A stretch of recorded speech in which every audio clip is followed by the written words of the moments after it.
Hey everyone, this is Suman, and we are starting the live on top LinkedIn tips and how you can build a strong profile on LinkedIn. We are just going to give a few minutes for some people to join. Hi Amrita, hi Raju, Payal, Geeta. While we wait, I'd love to hear where you're joining us from today. Good afternoon or evening from our morning, from based on where you're joining from. I can quickly introduce myself while we wait a few minutes. I'm Suman. I am a senior counselor at Reach IV, and I have a master in education from Harvard University. And I've been working in the education sector for 10 years now. A little bit about Reach IV. We're a boutique consulting firm, and we help students and professionals get to their dream universities or climb up the career ladder. And I would like to welcome you to this Instagram Live on how you can build a strong LinkedIn profile. Hi Nandini, hi Anubhav, hi Pooja, hi Amina. If you'd like to introduce yourself, where you're joining us from today, that would be great as well. And we are going to get started.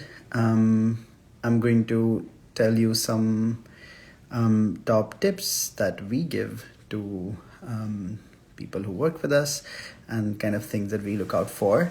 And you feel free to ask questions during or at the end of the session.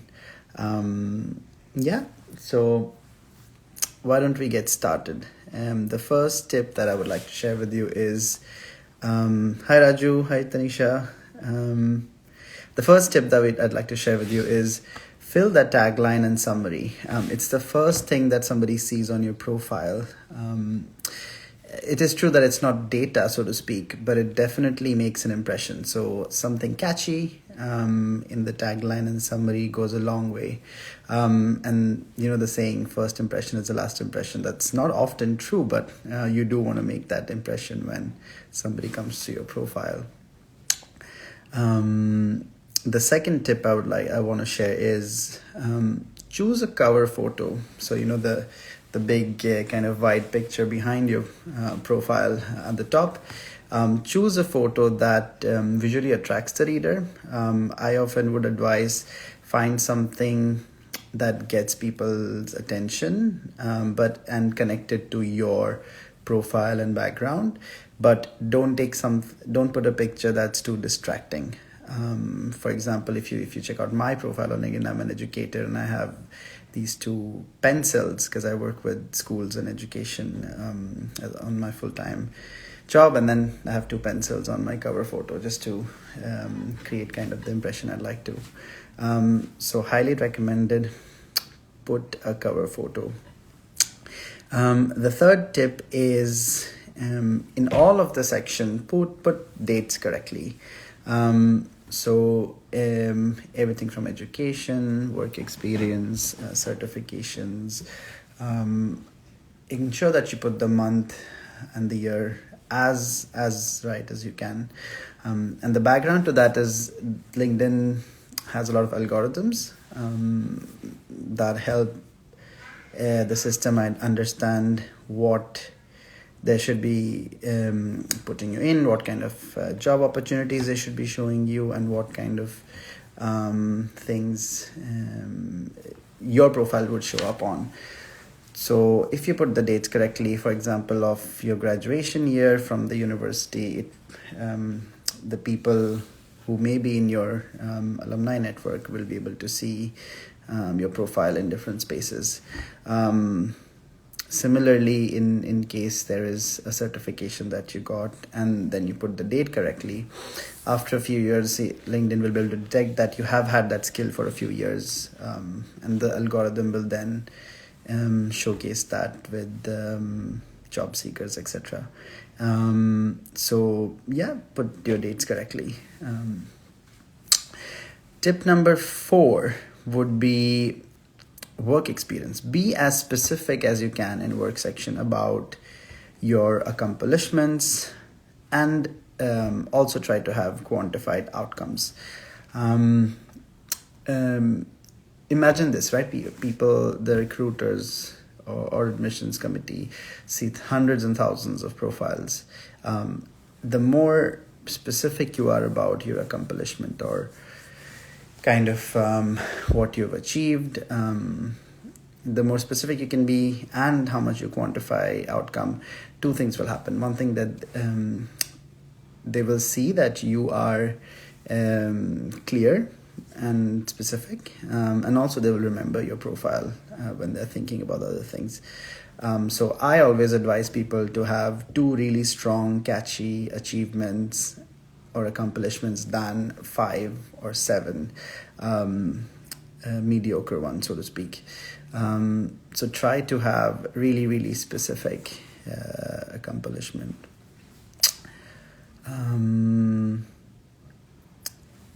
Let's see. Tip number 5. I'm not sure if you know this, but in a lot of the when you're sharing your work experience, and within a particular work experience, there are areas you can put dynamic content. For example, videos, presentations, certain media files, linked to other websites, and it's often ignored, but we highly recommend that you try to put in these sort of dynamic content, so to speak, within your work experience and education experience. We are in 2023, and people often engage or prefer to engage with sort of holistic multimedia options rather than static pages to read. So if somebody who's on your profile would like to engage in that manner, you giving them that option is highly appreciated. So think about what dynamic content you can put. For example, if you've worked on a particular project with another organization, your client, or if you're a freelancer, for example, and you worked on a particular project, think about what you can showcase. Make sure that you're allowed to do so. Sometimes client confidentiality, etc., might not let you, but most or a lot of times you are able to showcase kind of a presentation or sort of a summary document in a sort of a dynamic multimedia format. So tip number 5 is to try to put as much as dynamic content as you can in the education and professional work field.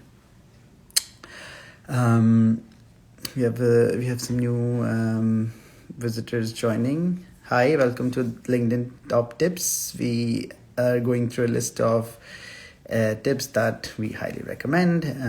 We are through 5 and we have 6 more coming. Feel free to ask questions during the session when you hear something, or at the end, and I'll be happy to answer them.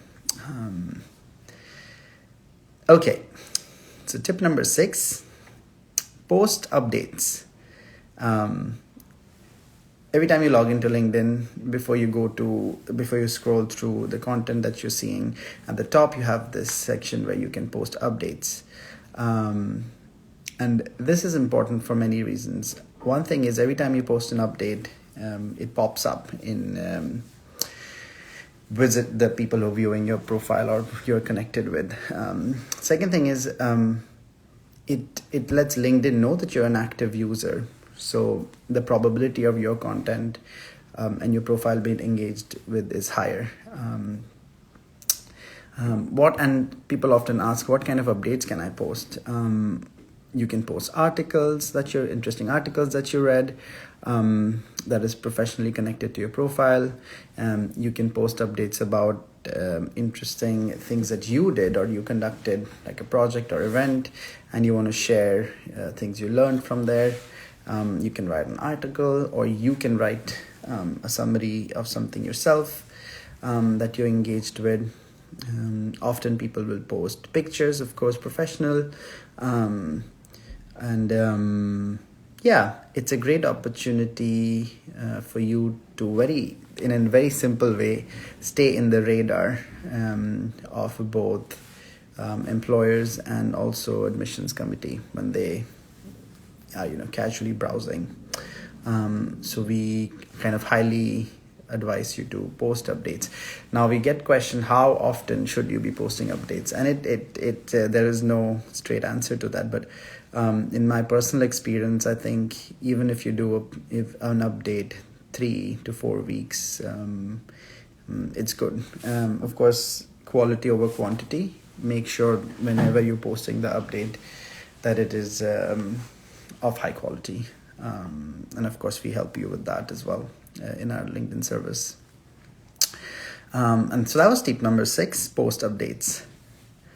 Going forward to tip number 7. And this is specifically about the education section, actually. Try to show off your GPA and test scores. And this is important for some reasons. No matter how much experience you've gathered, there is an angle of a societally accepted norm of education achievement that we cannot ignore. So if you happen to be a performer, if you've gotten good GPAs and good test scores during your formal education, please use that opportunity to kind of post that or have those GPAs and test scores on your LinkedIn profile. They might not be something that people select you for an opportunity for, but they definitely can be something that people are impressed with or remember you with. So use this opportunity and update your education kind of section with GPAs and test scores. Yeah. As I am happy to take any questions that you may have about LinkedIn in general, or in any particular tip that you hear today on this live. Okay, so the last 4 tip coming up. Tip number 8, make sure you explain things in a way within any description you write that are free of jargons. And this is kind of like a gray area that people often raise with us through different documents of theirs, resume, LinkedIn. And one of the arguments that we get is that, people from my field or career path will be able to understand what I write. Yes, that is true. So if you use complicated vocabulary, people may or may not understand. But if you consciously choose to explain things in a way that everybody can access and understand, your reach suddenly becomes so much more. So we highly recommend you to read through your content on LinkedIn again to make sure that you don't use any words that are very, very specific to your particular career. Of course, you can do that when you're doing an interview or when you're writing a statement of purpose or you're doing a cover letter, and that's something that you can use then. But LinkedIn profile should be as accessible as you can do. So I'm again happy to take questions about that particular thing, like how can you make sure that a content is accessible or understandable by everybody that reads it. So tip number 9, try to get recommendations. At the bottom of your profile, when you scroll through, there is a section on recommendations, and the way you get recommendations is ask or request your previous colleagues or current colleagues or anybody you work with closely to give your recommendation, and you can do that from the recommendation section. What happens is when you do that, they receive a message from LinkedIn saying, hey, this person has asked for recommendation, and then they fill it out. And the background to this tip is essentially that we all like human connections. We are much likely to believe another person's opinion about you, personally written, than a generic kind of description, so to speak. So try to ask for recommendations. One sub-tip there is try to get recommendations from people who you have worked closely with. The best would be to get a recommendation from a line manager or an ex-line manager, because then they are able to speak a language that a prospective employer or admission committee can understand, because your line manager has seen you do the work and deliver. In case that's not possible, you can also request it from your teammates or people who have seen you work in a way that you would like to highlight. It's obviously great if you can find somebody who has connections with the universities that you're applying to, or the kind of job spaces that you're applying to as well. So again, that brings a legitimacy to that person's opinion about you or recommendation about you. So tip number 9 was try to get recommendations as much as you can.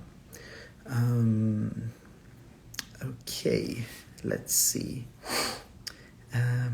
Tip number 10. This is going to be a little specific on the project section. And often, again, it's something that is not often used, but we highly recommend you use it. And how you want to use it is you want to basically use the project section as you'd use your portfolio. If that means this is a place you can show off particular projects that you've done or something that you think that makes you stand out, but it doesn't kind of fit in any other section on your profile. Say, for example, we have a lot of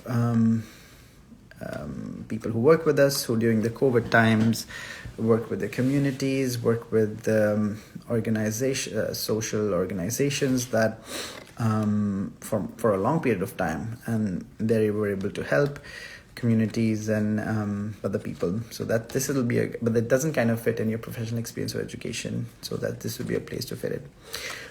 Often you would be given a side project when you're at work to work with different, and either it could be another organization or in other spaces. You can also highlight that in the project section. But basically a unit of work and achievement. So you did something and you achieved something and you have something to show for. And that would be ideally what you'd put into the project section, like you'd create a portfolio. Of course, this is much easier to understand for people who work in the creative industry or the media industry, and they will often have to build a portfolio anyway. So this would be where you would do it. And moving to the last tip formal that we have today for you, and that is certification section.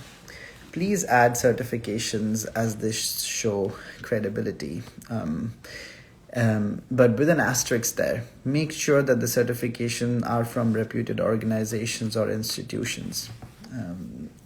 For example, I wouldn't add certificate from my school or just a college level event that I participated or I won.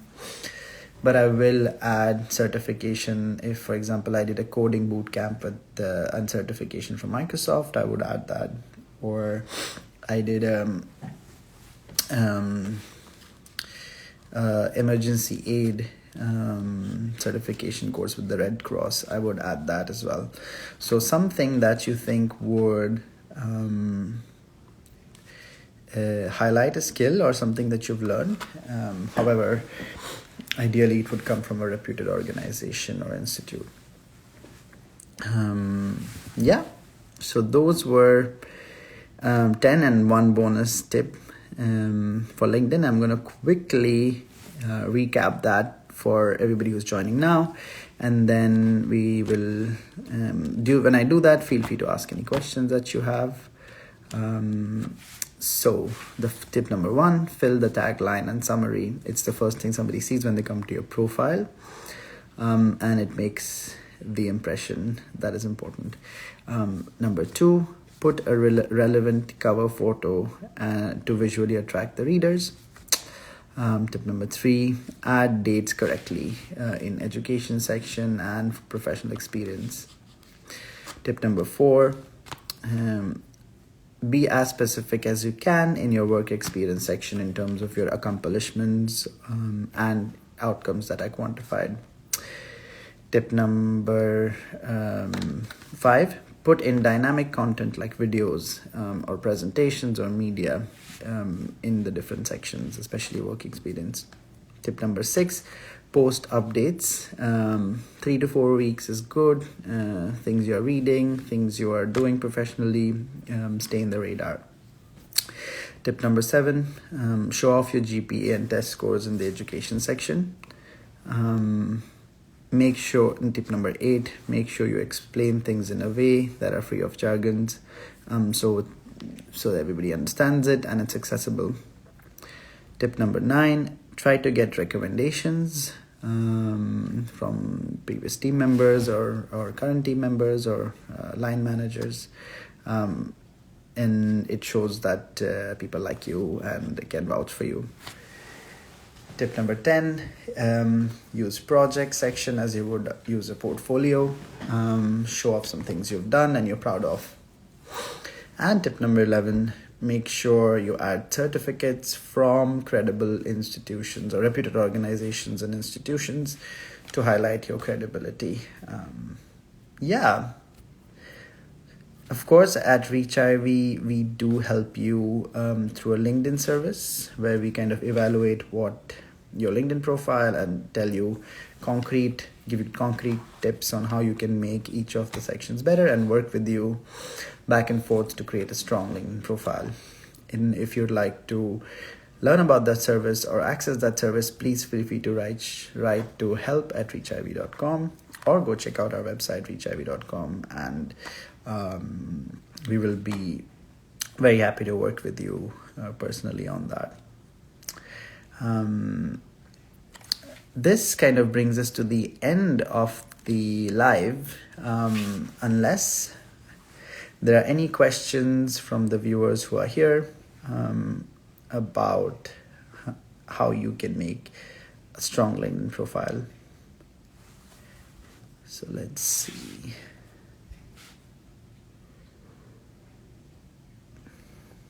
Hi Raj, hi Dhwani, hi Devansh.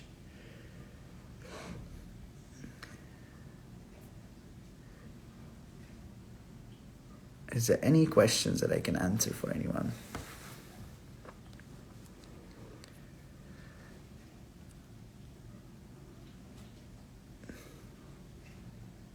All right, I take that as a sign that you have followed it with me, and in case you would like to access our services, please check out reachiv.com or write to us at help@reachiv.com. Thank you everyone and have a great weekend ahead.